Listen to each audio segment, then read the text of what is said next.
Duduk. Shalom, selamat pagi, jemaat yang dikasihi oleh Tuhan. Cuaca dingin di sini. Banyak orang komplain, cuaca dingin, hujan dingin. Tetapi di Timur Tengah itu panasnya sampai 50 derajat. Bahkan ada banyak yang ikut istilahnya naik haji di sana yang kehilangan nyawa. Di India juga sampai 50 derajat panasnya. Di sana mereka komplain panas, di sini kita komplain dingin. Sebetulnya apa seharusnya menjadi sikap kita? Sikap kita adalah belajar bersyukur untuk apa yang ada. Karena semua hal ini mengingatkan kepada kita, dunia yang sudah rusak ini bukan rumah kita. Alkitab ketika bicara soal rumah, itu selalu memakai dalam pengertian tenda. Orang kalau bikin tenda, artinya orang itu tidak tinggal tetap. Nomaden. Suatu saat tenda itu harus dibongkar dan pindah ke tempat lain. Alkitab mengatakan rumah kita yang kekal itu bersama dengan Tuhan. Di mana Tuhan berada, di situ kita akan berada. Jadi semua yang terjadi dalam dunia ini membuat dalam hati kita merasa bahwa dunia ini bukan tempat kita. Dunia ini bukan rumah kita yang permanen. Rumah kita yang permanen adalah bersama dengan Tuhan di sorga. Tapi itu bukan tema hari ini. Tema hari ini adalah salah satu pertanyaan tersulit yang pernah ditanyakan oleh orang Kristen dan orang yang bukan Kristen. Ini adalah pertanyaan yang paling sulit. Pertanyaannya adalah bagaimana mungkin seorang Tuhan yang baik, yang mengasihi. Tetapi Tuhan ini mengizinkan begitu banyak kejahatan di dunia ini. Begitu banyak kesakitan, penderitaan di dunia ini. Bagaimana mungkin itu terjadi? Kalau Tuhan itu baik, kenapa Tuhan izinkan begitu banyak kejahatan? Kalau Tuhan itu baik, kenapa Tuhan izinkan begitu banyak kesakitan dan penderitaan dalam hidup kita? Ini topik yang akan kita pelajari pada siang hari ini. Bapak, Ibu, Saudara, banyak orang ketika di tengah-tengah penderitaannya selalu mempertanyakan sesuatu, tetapi sebetulnya yang mereka cari bukan jawaban. Banyak orang di tengah-tengah pergumulan dan perasaan terluka, mereka berseru dan bertanya, why? Mengapa? Sebenarnya mereka tidak sedang mencari penjelasan, melainkan sedang mencari empati, perhatian, dan kehadiran kita bersama mereka. Ketika mereka bertanya, di mana Tuhan? Sebenarnya mereka sedang meminta kita untuk menyatakan kasih dan kepedulian Tuhan melalui kehadiran kita dan kasih yang kita nyatakan. Saya butuh waktu cukup lama untuk bisa meyakini atau mempelajari kebenaran ini. Dulu waktu awal saya menjadi evangelis, selesai sekolah Alkitab, mulai pelayanan di gereja, praktek di gereja. Dan seringkali ketemu peristiwa kedukaan. Ketika ada jemaat yang siapanya meninggal, kita datangin, kita doain. Waktu awal-awal keluar dari sekolah Alkitab, ada banyak ilmunya, mau dipraktekkan. Jadi ketika datang mengunjungi orang sedang kedukaan, ketika mereka bertanya, Cuan tahu, namanya Cuan tahu itu penginjil evangelis. Cuan tahu, kenapa ini terjadi? Kenapa Tuhan yang baik mengizinkan ini? Waduh, langsung kita jelaskan. Gini. Tapi ternyata jadi berdebat.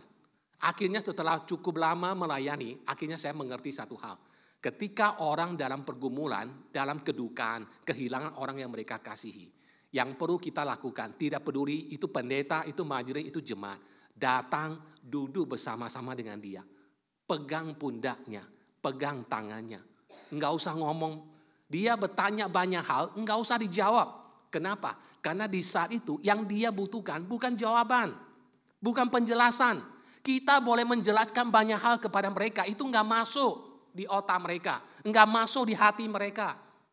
Yang mereka butuhkan apa? Yang mereka butuhkan adalah kasih dan perhatian kita, kehadiran kita. Itu udah menjadi penghiburan. Jadi ketika kita mengunjungi orang sedang kedukaan, enggak usah banyak ngomong. Kehadiran kita itu sudah menjadi penghiburan buat mereka.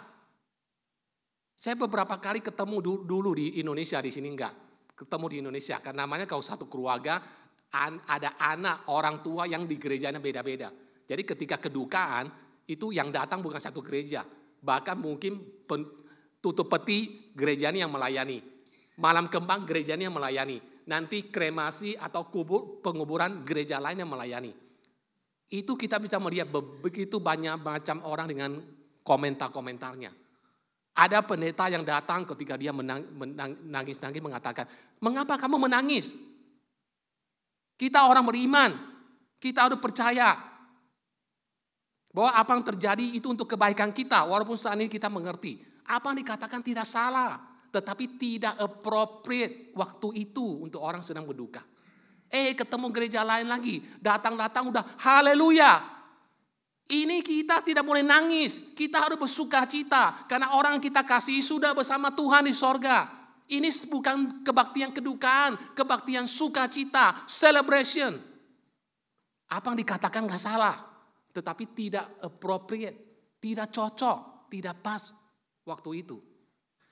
Jadi yang dibutuhkan orang itu bukan komentar kita, penjelasan kita, kehadiran kita.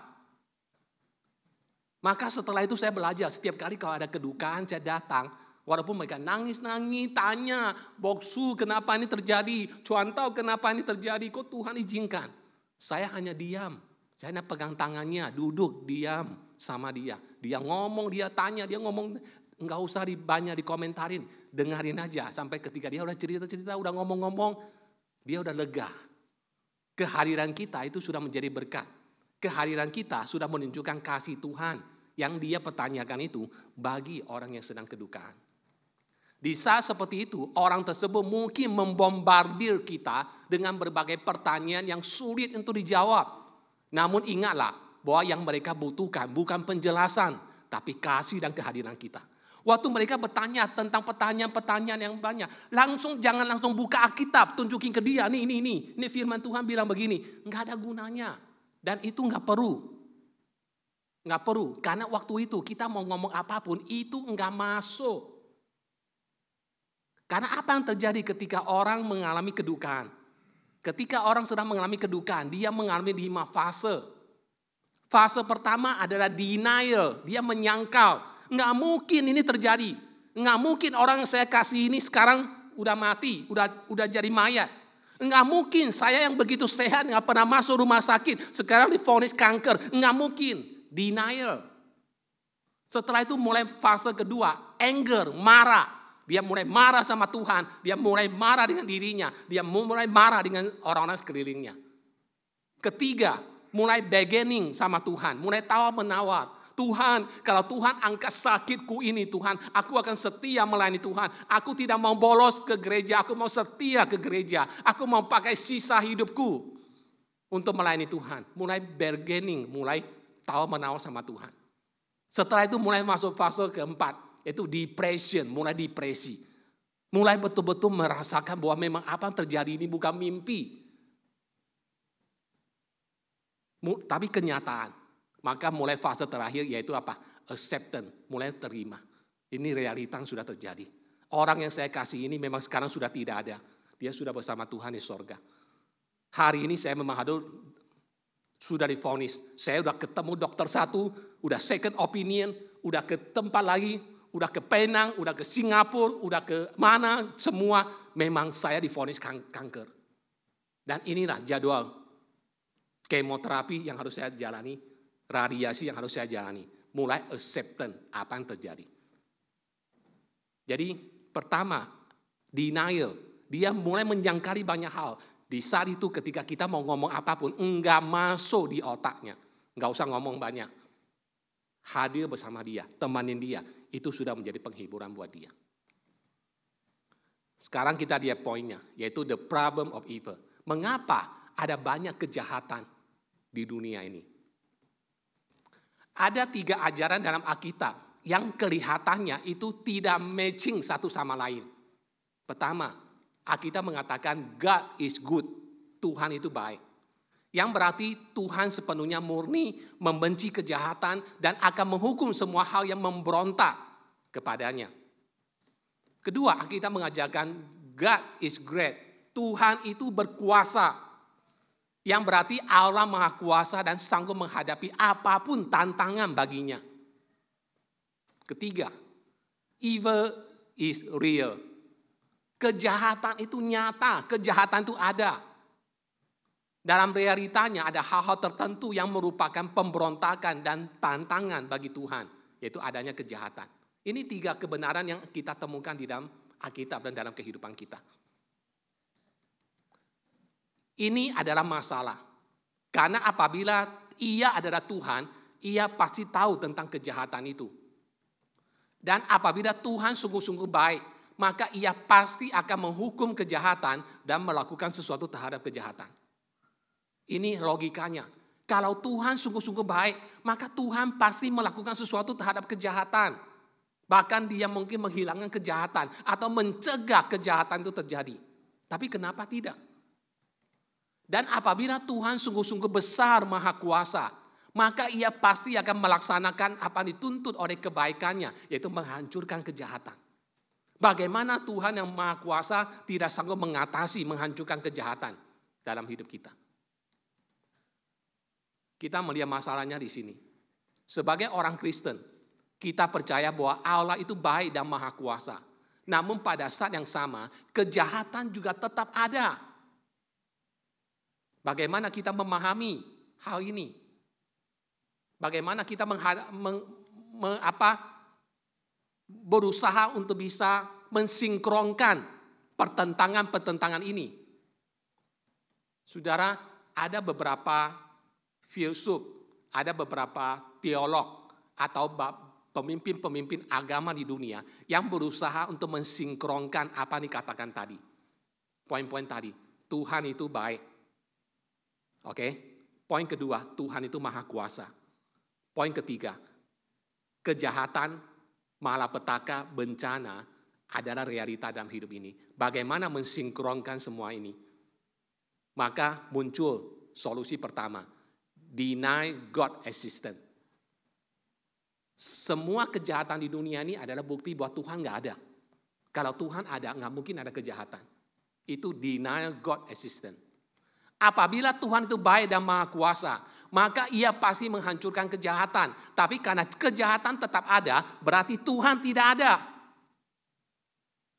Kalau ada kejahatan, berarti tidak ada Tuhan. Kalau ada Tuhan, tidak mungkin ada kejahatan. Tidak mungkin ada sakit penyakit. Tidak mungkin ada penderitaan. Ini solusi pertama. Masalah dengan solusi ini adalah apabila kita membuang ide tentang keberadaan Tuhan, berarti kita juga membuang ide tentang keberadaan kejahatan. Kenapa poin ini muncul? Karena dalam dunia ateistik, dalam dunia orang yang tidak percaya Tuhan, mereka memiliki sebuah premis bahwa tidak ada good and evil. Tidak ada kebaikan dan tidak ada kejahatan. Tidak ada standar untuk menilai sesuatu baik atau jahat. Setiap orang punya standarnya masing-masing. Setiap orang punya penilaiannya masing-masing. C.S. Lewis, seorang ateis yang terkenal. Dan kemudian menjadi seorang apologetik Kristen yang sangat terkenal. Dia pernah mengatakan, argumen saya menentang Tuhan itu karena saya melihat dunia ini begitu banyak hal yang kejam, yang jahat, dan yang tidak adil. Karena saya melihat dunia ini begitu banyak hal yang kejam, yang tidak adil, maka saya mengambil pemikiran bahwa tidak ada Tuhan. Kemudian dia mengatakan berikutnya, bagaimana saya tahu hal tentang adil atau tidak adil? Dari mana konsep adil dan tidak adil itu ada dalam pikiran saya? Lalu dia mengatakan, kita tidak mengatakan sebuah garis itu bengkok kalau kita tidak punya ide tentang garis lurus itu seperti apa. Lalu dia mengatakan, bagaimana saya membandingkan tentang hal yang adil dan tidak adil dalam hidup ini? Saya memakai standar apa? Bagaimana saya memakai standar tentang apa yang adil dan yang tidak adil, yang kejam dan tidak kejam dalam hidup ini? Di situ mulai memimpin dia untuk percaya kepada Tuhan. Masalah yang membuat C.S. Lewis tidak percaya tentang keberadaan Tuhan, justru pada akhirnya mengubah ia percaya akan Tuhan. Yaitu dia yang menetapkan standar yang melaluinya kita mengetahui dan menilai sesuatu itu baik atau jahat. Di dalam hati manusia ada standar tentang apa yang baik, apa yang jahat. Apa yang benar dan apa yang tidak benar. Dari mana standar itu? Standar itu diberikan Tuhan ke dalam setiap manusia yang diciptakannya. Oke, solusi kedua yaitu menjadikan kejahatan sebagai bagian dari Tuhan. Kejahatan itu ada bagian dari Tuhan. Saudara, Hinduism, Buddhism, New Age Movement, gerakan zaman baru, mengajarkan bahwa everything is part of God. So, evil also is part of God. Segala sesuatu itu adalah bagiannya Tuhan. Kejahatan juga ada bagian dari Tuhan. Ini yang disebut sebagai the dark side of the force dalam film Star Wars. Kalau orang yang pernah nonton film Star Wars tahu tentang hal ini. Yaitu sisi gelap dari kekuatan. Yaitu ada yang baik, ada yang jahat. Karena God and evil coexist, maka kita harus belajar menerima kedua-duanya. Dan berusaha hidup harmonis seimbang dengan kedua-duanya. Dalam hidup ini ada kebaikan. Ada kekuatan yang baik. Ada kekuatan yang jahat. Yang jahat tidak sepenuhnya jahat. Yang baik tidak sepenuhnya baik. Kita harus bisa harmonis, seimbang, menerima kedua-duanya. Nah, inilah konsep yang melatar belakangi. Ini Patwa. Tahu ini ya. Di tengah-tengahnya itu ada apa? Ada yin dan yang. Yin dan yang. Itu dua harus seimbang. Di dalam gelap, di dalam hitam itu ada putihnya. Di dalam putih ada hitamnya. Di dalam kebaikan ada kejahatan. Di dalam kejahatan ada kebaikan. Karena kebaikan ada bagian dari kejahatan. Kejahatan juga ada kebaikan di dalamnya. Kita harus bisa menerima kedua-duanya. Karena kejahatan adalah juga bagian dari Tuhan. Oke, ini solusi kedua. Solusi ketiga, yaitu menyangkal tentang kemahakuasaan Tuhan. Poin ini ingin mengatakan bahwa Tuhan ada, Tuhan eksis, tapi Tuhan kekuatannya terbatas. Ada kalanya Tuhan bohwat, tidak berdaya melakukan sesuatu. Dikatakan Tuhan itu baik dan Tuhan melihat adanya kejahatan. Tetapi dia tidak mampu untuk mengatasi semua kejahatan itu. Pandangan ini tahun 70-an sempat menjadi terkenal karena ada sebuah buku yang ditulis oleh seorang rabi Yahudi di New York. Namanya Rabbi Harold Kushner. Dia menulis sebuah buku When Bad Things Happen to Good People. Ketika hal-hal yang buruk terjadi kepada orang-orang baik.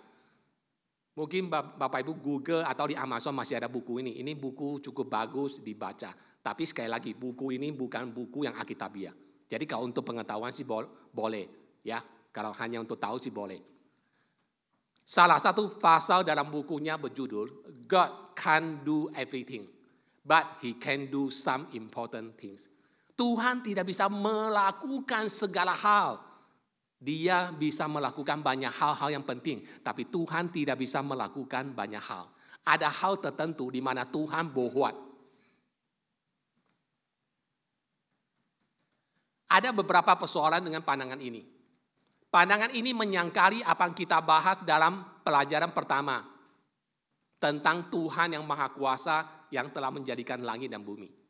Kedua, pandangan ini juga menyangkali ajaran Alkitab, baik perjanjian lama maupun perjanjian baru, tentang Allah yang tak terbatas kekuasaannya. Dan ketiga, pandangan ini juga menyangkali perkataan Tuhan Yesus bahwa bagi Tuhan tidak ada yang mustahil. Oke, solusi keempat, yaitu menyangkali kebaikan Tuhan. Pandangan ini mengatakan bahwa Tuhan tahu tentang kejahatan. Dan ia berkuasa untuk melenyapkan kejahatan itu. Tapi masalahnya adalah Tuhan tidak peduli untuk melakukannya. Tuhan itu baik, amin. Tuhan Maha Kuasa, amin. Tetapi kenapa Tuhan tidak menghilangkan kejahatan? Karena Tuhan tidak ingin, Tuhan enggan, Tuhan tidak mau. Dalam kondisi normal, kebanyakan orang menolak pandangan ini. Kalau kita diskusi sama orang mengatakan nggak mungkin. Kalau Tuhan itu baik. Kalau Tuhan itu berkuasa. Kalau Tuhan baik, Tuhan berkuasa. Kenapa ada kejahatan? Berarti Tuhan tidak ingin menghancurkan kejahatan. Dalam kondisi normal kita merasa nggak mungkin ada Tuhan seperti itu. Nggak mungkin ada Tuhan yang seperti itu. Nggak mungkin ada Tuhan yang tega melakukan itu. Tetapi banyak orang ketika berada dalam kondisi sakit atau menderita, secara sadar atau tidak sadar, tergoda untuk mempercayai pendapat ini. Di tengah kepedihan hati, barangkali dalam hati mereka mengepalkan tinjunya kepada Tuhan dan berkata, Tuhan pasti tidak baik.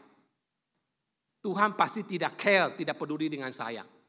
Tuhan pasti tidak mengasihi saya. Kalau tidak, mengapa hal itu menimpa saya?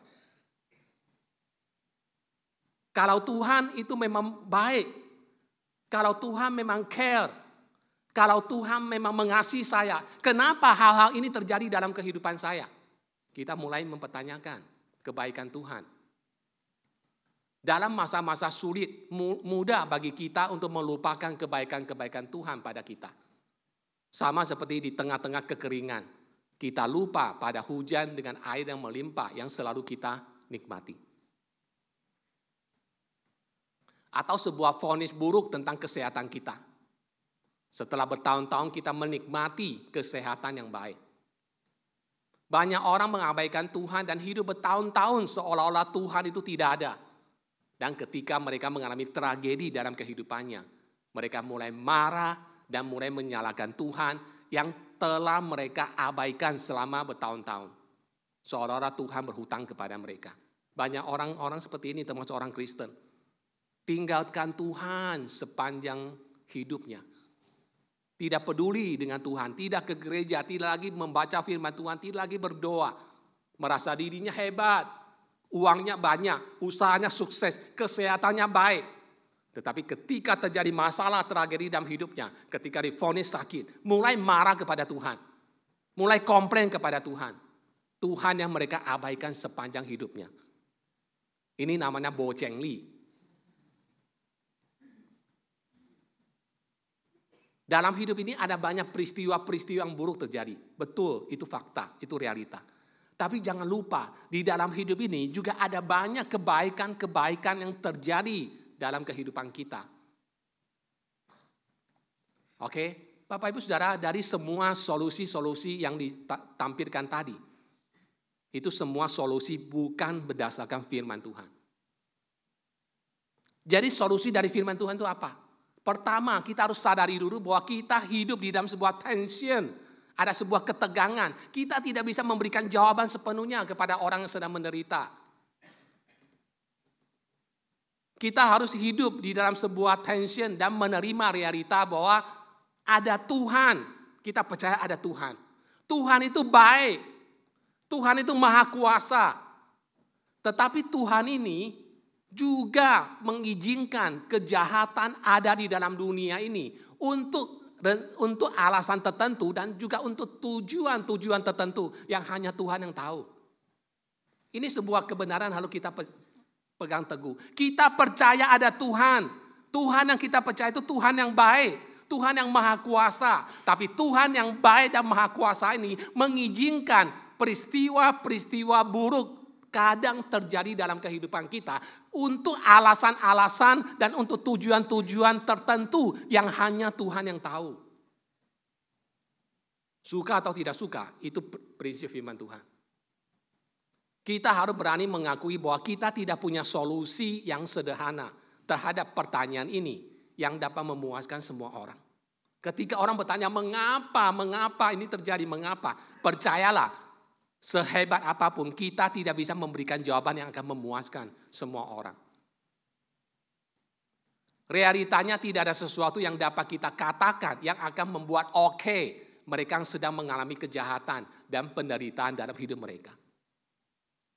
Itu sebabnya dari awal saya mengatakan, ketika ada orang yang sedang menghadapi pergumulan tragedi dalam kehidupannya, kehadiran kita itu sudah bisa menjadi sebuah penghiburan. Nggak usah berdebat dengan dia. Kalau dia mau bilang Tuhan jahat, Tuhan tidak mengasihi, nggak usah dibantah. Genggam tangannya, pegang pundaknya, peluk dia, nangis bersama-sama dengan dia. Itu sudah menunjukkan kehadiran Tuhan dalam hidupnya melalui kita. Perhatian kita yang kita nyatakan itu menunjukkan perhatian Tuhan kepadanya. Enggak usah berdebat. Karena kita tidak mungkin bisa memberikan jawaban solusi yang memuaskan bagi orang tersebut. Kalau begitu, enggak ada jawaban dong. Tidak, saudara. Ada beberapa insight yang bisa memberikan arahan, petunjuk kepada kita. Pertama, saudara. Poin pertama, yaitu dunia ini adalah dunia seperti yang Tuhan Yesus prediksikan. Apa prediksi Tuhan tentang dunia ini? Ketika kita menyaksikan semua kejahatan dan penderitaan yang ada di sekitar kita, kita tidak perlu kaget. Karena Tuhan Yesus telah memberitahu kita kebenaran tersebut. Tuhan Yesus berkata apa? Dalam Yohanes 16 ayat 33. Tuhan Yesus berkata, aku berkata kepadamu supaya kamu memiliki damai sejahtera di dalam aku. Di dalam dunia kamu akan mengalami penderitaan dan aniaya. Itu kata Tuhan Yesus. Tetapi kalimat Tuhan Yesus tidak berhenti di situ. Kalimat berikutnya berbunyi. Tuhan Yesus berkata, tetapi kuatkanlah hatimu. Aku telah mengalahkan dunia. Aku telah mengalahkan dunia. Itu prediksi pertama Tuhan Yesus. Dunia ini memang adalah dunia yang penuh dengan kejahatan, penuh dengan tragedi, penuh dengan penderitaan, dan penuh dengan kedukaan. Itu prediksi Tuhan yang pertama. Poin kedua, kejahatan bukan diciptakan atau disebabkan oleh Tuhan. Itu prinsip kedua. Kejahatan itu tidak diciptakan Tuhan. Tuhan tidak menciptakan kejahatan. Dan Tuhan juga tidak menyebabkan kejahatan. Karena orang ateis mengatakan, jikalau Tuhan menciptakan segala sesuatu dan kejahatan itu ada, berarti Tuhan yang menciptakan kejahatan. Ini konsep yang salah. Tuhan tidak menciptakan kejahatan. Kalau begitu, kejahatan dari mana? Siapa yang menciptakan kejahatan? Tuhan tidak menciptakan kejahatan. Tetapi Tuhan menciptakan manusia yang punya potensi untuk mengasihi Tuhan dan mengikuti Tuhan. Saya ulangi, ini poin penting. Tuhan tidak menciptakan kejahatan, tapi Tuhan menciptakan manusia yang punya potensi untuk mengasihi Tuhan dan mengikuti Tuhan. Dan di dalam diri manusia yang diciptakan oleh Tuhan untuk mengasihi Tuhan dan untuk mengikuti Tuhan, juga ada potensi untuk tidak mengasihi Tuhan dan mengikuti Tuhan. Oke? Dan inilah keputusan yang dibuat oleh manusia pertama, Adam dan Hawa. Yang telah diciptakan Tuhan dengan potensi untuk mengasihi Tuhan, mengikut Tuhan. Tapi pada saat yang sama dalam dirinya juga ada potensi untuk tidak mengasihi Tuhan dan tidak mengikuti Tuhan. Itu sebabnya manusia pertama Adam dan Hawa jatuh ke dalam dosa. Dan potensi itu juga ada dalam diri kita sampai pada saat ini. Kita diberikan potensi kemungkinan mengasihi Tuhan, mengikuti Tuhan. Tapi kita juga ada potensi untuk tidak mengasihi Tuhan dan tidak mengikuti Tuhan. Itu manusia. Kemampuan untuk mengasihi Tuhan itu selalu diikuti oleh kemampuan potensi untuk tidak mengasihi Tuhan. Jikalau kita tidak punya kemampuan untuk tidak mengasihi, kita diciptakan hanya semata-mata untuk mengasihi Tuhan. Tidak ada kemungkinan untuk tidak mengasihi Tuhan. Kita diciptakan dengan potensi untuk mengikut Tuhan. Tidak mungkin tidak mengikut Tuhan. Berarti kita itu robot. Kita itu robot. Kita sudah diprogram untuk mengikuti apa yang sudah dirancangkan. Tuhan tidak menciptakan manusia demikian. Tuhan tidak menciptakan manusia seperti robot. Tapi Tuhan menciptakan manusia dengan potensi adanya kebebasan, freedom untuk menentukan sikap dan pilihan dalam hidupnya. Itu manusia. Oke. Norman Geisler mengatakan, Karena Tuhan itu kasih, maka Tuhan tidak akan memaksa kita untuk melakukan sesuatu yang berlawanan dengan keinginan kita. Oke? Karena Tuhan itu kasih adanya, maka Tuhan tidak akan memaksa kita untuk melakukan sesuatu yang berlawanan dengan keinginan kita. Kasih yang dipaksakan itu bukan kasih. Itu ada perkosaan. Dan Tuhan bukanlah sang pemerkosa ilahi. Kasih itu harus bekerja secara persuasif, bukan dipaksakan. Jadi Tuhan menciptakan manusia dengan potensi untuk mengasihi dia dan potensi untuk tidak mengasihi Tuhan. Tuhan juga menciptakan manusia dengan potensi mengikuti Tuhan, mengikuti rencananya, mengikuti kehendaknya. Tapi juga ada potensi untuk tidak mengikuti rencana Tuhan. Itu manusia. Poinnya adalah Tuhan tidak menciptakan kejahatan. Tetapi dia menciptakan kita manusia sebagai makhluk yang bebas. Dan ketika Tuhan menciptakan kita sebagai makhluk yang bebas, berarti Tuhan menciptakan potensi untuk adanya kejahatan. Sampai di sini Bapak Ibu nangkap. Sorry kalau susah-susah nggak apa-apa. Nanti kalau mau bahannya saya kasih dibaca lagi. Ya, ini memang filosofis, tapi itu ada prinsip Alkitab. Oke, Tuhan tidak menciptakan kejahatan, tapi Tuhan menciptakan manusia sebagai makhluk bebas. Ketika Tuhan menciptakan manusia sebagai makhluk bebas, berarti Tuhan menciptakan adanya potensi-potensi manusia melakukan kejahatan. Karena manusia diciptakan dengan kehendak bebas. Oke. Yang ketiga, penyebab dari segala penderitaan dalam dunia ini adalah manusia. Penyebab dari kebanyakan, mostly, penderitaan dalam dunia ini adalah karena manusia. Tuhan menciptakan kita dengan kehendak bebas. Supaya kita bisa memilih untuk mengikut Tuhan atau tidak mengikut Tuhan. Dan sebagai konsekuensinya kita hidup di tengah-tengah dunia di mana banyak orang melakukan apa yang dia ingin lakukan. Sesuai dengan kehendak hatinya.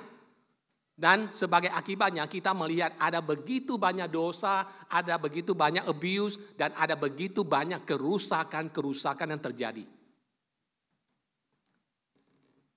Kejahatan moral ini telah memimpin kita untuk menyaksikan begitu banyaknya kejahatan dan penderitaan dan kesakitan dalam kehidupan umat manusia.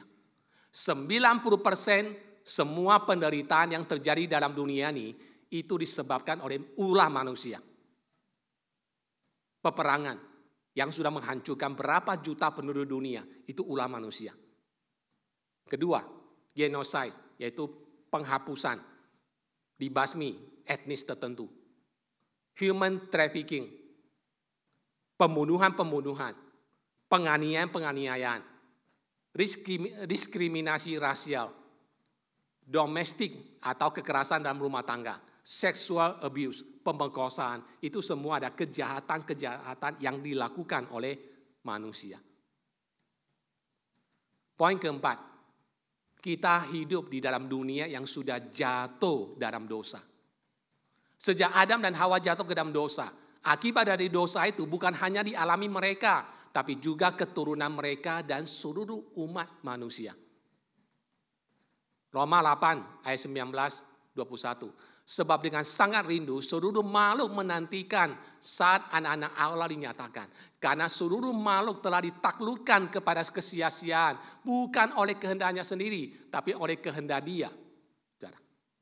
Semua makhluk termasuk binatang-binatang juga mengalami penderitaan, kesakitan di dalam hidup ini.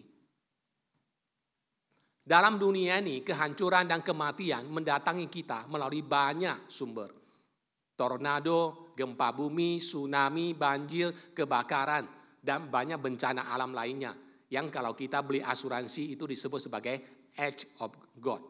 Ya, yaitu hal-hal yang disebabkan oleh Tuhan. Kita hidup dalam dunia yang berbeda dari rencana Allah.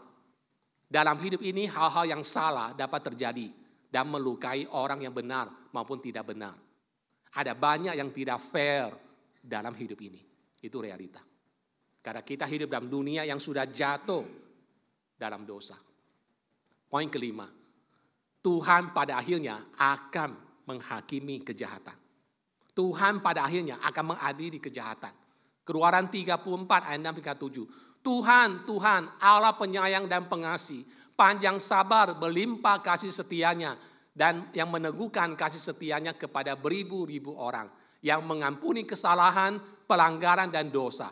Tetapi tidaklah sekali-kali membebaskan orang yang bersalah dari hukuman, yang membalaskan kesalahan bapa kepada anak-anaknya dan cucunya kepada keturunan yang ketiga dan keempat. Ini kata kita. Tuhan memberkati orang benar, Tuhan menghukum orang jahat. Tapi pertanyaannya adalah, kenapa ada banyak kejahatan? Kenapa Tuhan tidak hukum? Kenapa Tuhan tidak langsung menghukumnya? Apa alasannya? Alasannya adalah 2 Petrus 3:9 mengatakan, Tuhan tidak lalai menepati janjinya. Janji apa? Janji bahwa Tuhan akan memberkati orang yang benar, menghukum orang yang jahat. Tuhan tidak lalai menepati janjinya. Sekalipun ada orang yang menganggapnya sebagai kelalaian. Tapi ia sabar terhadap kamu.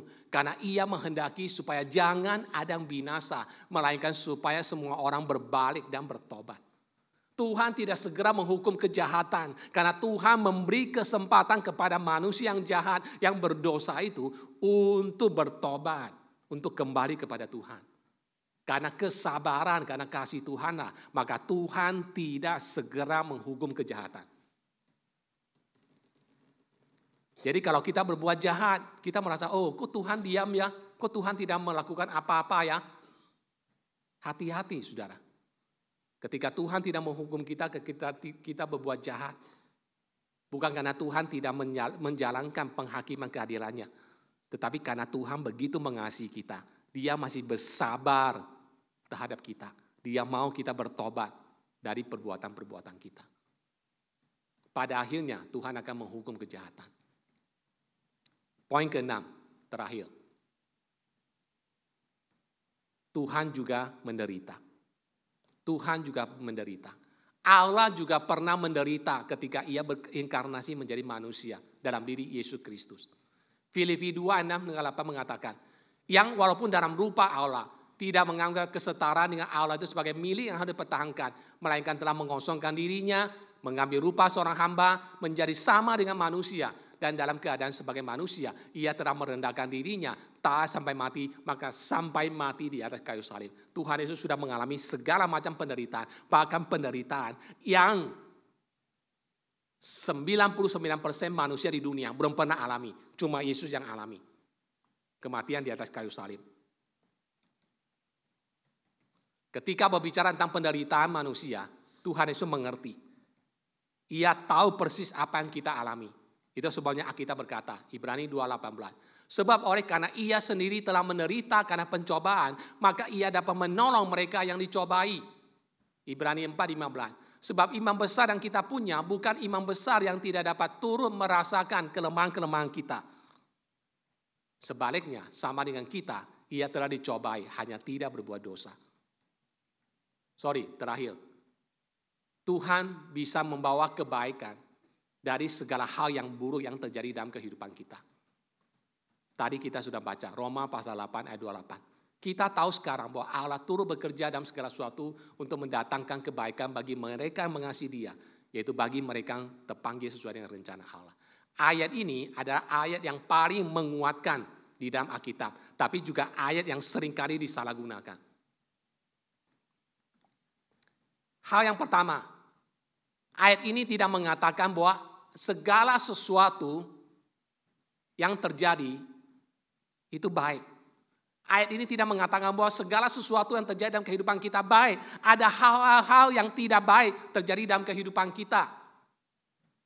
Tetapi Tuhan bisa mendatangkan kebaikan dari segala hal yang tidak baik yang terjadi dalam hidup kita.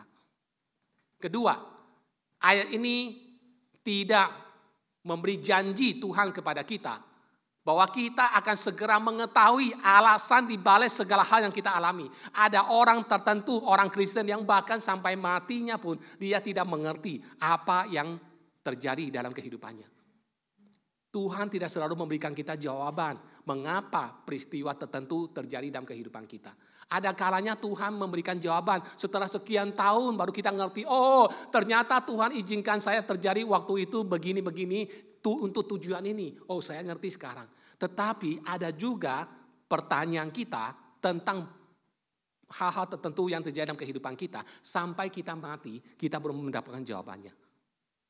Jawabannya itu waktu kita bertemu Tuhan. Yang ketiga, ayat ini tidak berjanji bahwa Tuhan akan membawa kebaikan bagi semua orang. Tidak. Ayat ini tidak berkata bahwa Tuhan bekerja untuk mendatangkan kebaikan bagi semua orang. Tidak. Tapi Tuhan bekerja untuk mendatangkan kebaikan bagi mereka yang mengasihi Dia. Itu bagi mereka yang berjalan bersama Tuhan, bergumul bersama Tuhan, setia kepada Tuhan. Untuk mereka ayat ini ditujukan. Jadi ayat ini tidak ditujukan kepada semua orang, termasuk yang mengaku dirinya Kristen. Tidak. Tapi ayat ini ditujukan kepada orang-orang yang sungguh-sungguh berjalan bersama dengan Tuhan. Saudara, apa hal-hal yang baik yang bisa terjadi dalam kehidupan kita? Melalui segala peristiwa yang terjadi tragedi dalam kehidupan kita. Kebaikan apa yang Tuhan bisa datangkan untuk kita? Pertama, Tuhan bisa memakai sakit penyakit untuk memperdalam karakter kita. Roma 5 ayat 3 hingga 4. Bukan hanya itu saja, kita malah bermegah juga dalam kesengsaraan kita. Karena kita tahu bahwa kesengsaraan itu menimbulkan ketekunan. Ketekunan menimbulkan tahan uji, dan tahan uji menimbulkan pengharapan. Penderitaan, pergumulan dalam hidup kita itu bisa memperkuat, memperdalam karakter kita di hadapan Tuhan. Kedua, Tuhan bisa memakai kesakitan untuk membentuk kita untuk menjadi anak-anaknya. Itu bisa katakan Ibrani 12 ayat 10 hingga 11. Terkadang Tuhan mengizinkan penderitaan terjadi dalam kehidupan kita. Karena Tuhan mau mendisiplin kita. Seperti orang tua mendisiplin anaknya. Supaya kita kembali kepada jalannya. Ketiga, kadang Tuhan memakai sakit penyakit dalam kehidupan kita. Untuk menolong kita memiliki, mempertajam pemahaman atau pandangan rohani kita.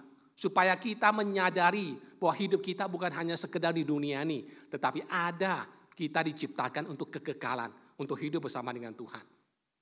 Itu dikatakan dalam 2 Korintus 4 ayat 16 hingga 18. Berikutnya, Tuhan bisa memakai sakit penyakit atau kesakitan dalam kehidupan kita. Untuk memprotek kita dari diri kita sendiri. Rasa sakit itu perlu. Kalau Bapak Ibu kepengen, Bapak Ibu baca buku Dr. Paul Brand, The Gift of Pain. Dan buku itu membahas tentang orang sakit kusta. Saya udah pernah membahas ya. Orang sakit kusta, dia kalau jarinya copot-copot, dia nggak rasa sakit. Itu hidungnya copot-copot, telinga copot, dia nggak rasa sakit. Kakinya udah terkilir, tulangnya udah kelihatan, masih dipakai untuk jalan. Karena tidak ada rasa sakit, syaraf sakitnya udah mati. Itu sangat celaka orang seperti ini, saudara. Tangannya udah pegang kompor, udah sampai bau gosong pun dia nggak merasa. Dikirain itu barbecue pada tangannya. Karena dia tidak merasakan sakit. Maka dikatakan sakit, rasa sakit itu ada anugerah. Ketika kita masih bisa merasakan sakit, itu anugerah. Nah, untuk lebih jelasnya bisa baca buku itu, saudara. Terkadang rasa sakit itu bisa menolong kita untuk memprotek kita dari diri kita sendiri. Tuhan juga bisa memakai rasa sakit untuk menarik perhatian kita. C.S. Lewis mengatakan apa?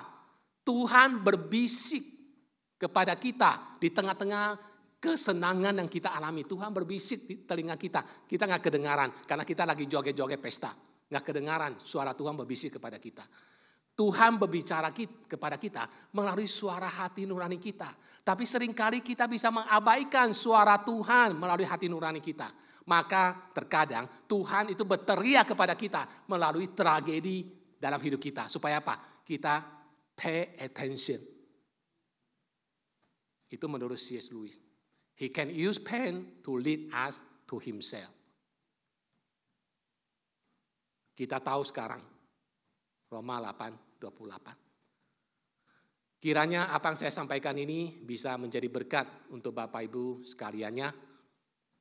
Ini topik yang tidak mudah, tapi dari begitu banyak topik-topik, dari begitu banyak pandangan, saya berusaha untuk merangkumnya dalam waktu yang singkat untuk disampaikan kepada Bapak Ibu sekalian.